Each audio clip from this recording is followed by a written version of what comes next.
सारे अब मार्केट्स की तरफ आते हैं, कुछ पॉजिटिव्स देखते हैं। डॉलर इंडेक्स ये लगातार घटता चला जा रहा है, ये क्या हमारे लिए आगे भी पॉजिटिव बना रहेगा? देखो 110 से घटकर डॉलर इंडेक्स 103 के करीब आ गया। हम्म, और आपको याद होगा मैं शुरू से यही बोलता था कि भारतीय बाजारों में रिकवरी तभी बनेगी जब इस रिकवरी में आप ये देखेंगे कि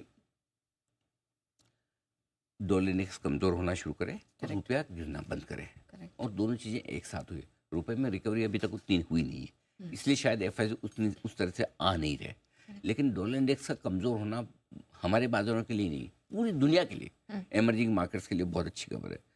क्यों? इससे करेंसी अमेरिका की कमज़ोर होती है, दूसरी करेंसी मजबूत होती है। कमोडिटीज़, इक्विटी, ऐसी दूसरी रिस्की एसेट क्लास जो है उनके लिए पॉजिटिव खबर होती है। एक और अच्छी खबर आई है जो बाजार इग्नोर कर रहा है। देखिए, कल यूक्रेन के राष्ट्रपति की तरफ से एक बहुत बढ़िया बयान आया है, हमने तो हेडलाइन में भी लिया था। यस। उन्होंने कहा कि अगर अमेरिका और रूस मिलकर एक युद्ध विराम का प्रस्ताव लाते हैं तो हम तैयार हैं, हमें युद्ध खत्म करना है।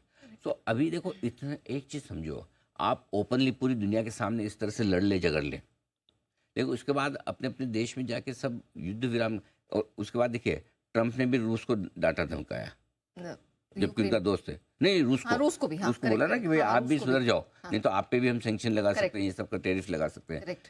ये इतनी डांट खा के आए भाई साहब वहाँ से, अमेरिका से, फिर भी आके चू नहीं कर रहे हैं। जबकि इनको यूरोप से सपोर्ट पूरा मिला है, फिर भी वो बोले नहीं भी खत्म तो करना है। सो एक सच्चाई ये दिख रही है कि अमेरिका, रूस, यूक्रेन, यूरोप ये सब चाहते हैं कि ये मामला अब खत्म हो। बहुत चल गया, 2 साल हो गए, अब क्या कितना लंबा खींचोगे भाई, खत्म करो ना। करेक्ट। इसका कोई सोल्यूशन तो निकालो, और अगर सोल्यूशन नहीं तो लड़ना बंद करो।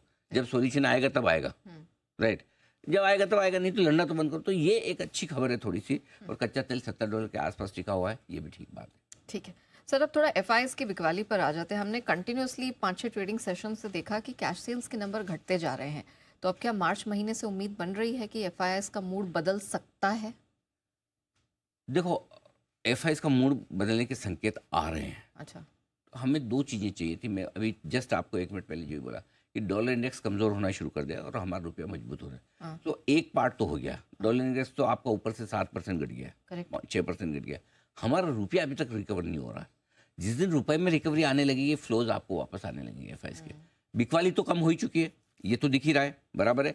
मार्च के महीने में जितने भी नंबर आ रहे हैं, 2-2.5-3 हज़ार करोड़ से ज़्यादा की नहीं आ रहे हैं। कल भी 2800 करोड़ के आसपास का ही है। घरेलू फंड्स लगातार खरीद ही रहे हैं, घरेलू फंड्स को लग रहा है कि ये लेवल ठीक है और यहाँ पे पैसा लगा लेना चाहिए। तो यही वजह है कि बाजार लोअर लेवल पे सपोर्ट ले रहा है और एफआईएस की छोटी बिकवाली के बावजूद अब गिर नहीं रहा। तो पहले क्या था, एफआईएस कितना भी बेचे, सामने खरीदने वाला कोई है नहीं। थोड़ा बहुत लोकल फंड ले लेते थे मैच करने के लिए, से रिटेल पूरा गायब, है ना। अब ये हो रहा है कि रिटेल की बिकवाली कम हुई है और वो पहले जैसी नहीं कि बड़े प्रेशर में आके बेचे ही जा रहे हैं। दूसरा ये कि लोकल फंड थोड़ा जरूरत से ज़्यादा खरीद रहे हैं, मतलब जरूरत से ज़्यादा इन सेंस कि पहले से ज़्यादा खरीद रहे हैं। और क्योंकि डॉलर इंडेक्स कमजोर हो रहा है तो एफआईएस की बिकवाली का प्रेशर थोड़ा कम हो गया। सो ये फैक्टर्स है ना, डिमांड सप्लाई वाले, ये थोड़े पॉजिटिव हो रहे हैं। अब अगर जिस दिन आपको लगे कि रुपया मजबूत होना शुरू हो रहा है, डॉलर्स आना शुरू हो जाएंगे। ओके। हाँ, ये आना शुरू हो जाएंगे। क्योंकि अभी तक क्या, सपोज आपको तो आप थोड़ा इंतजार करते हो, जितना गिरना है गिरने दो, रुपए को फिर लाएंगे। लेकिन जैसे आप अपने भी कैसा होता है कि समझो खरीदना है मार्केट में, आप क्या सोचते हो, यार गिर रहा है गिरने दो, जब ठीक होगा तब खरीदेंगे। करेक्ट। सेम किसी को बाहर से डॉलर लाना है तो वो क्या सोचेगा, रुपया कमजोर हो रहा है, होने दो यार, जिस दिन मजबूत होना शुरू होगा तब लाएंगे। तो एक संकेत जैसे आपको ये मिलेगा ना, अगर आना है डॉलर या बिकवाली रुकनी है तो वो हो जाएगी। तो आई थिंक वो दूर नहीं होना चाहिए, उम्मीद है। मैं कॉन्फिडेंस से तो नहीं कह सकता। ओके, ठीक है सर। अब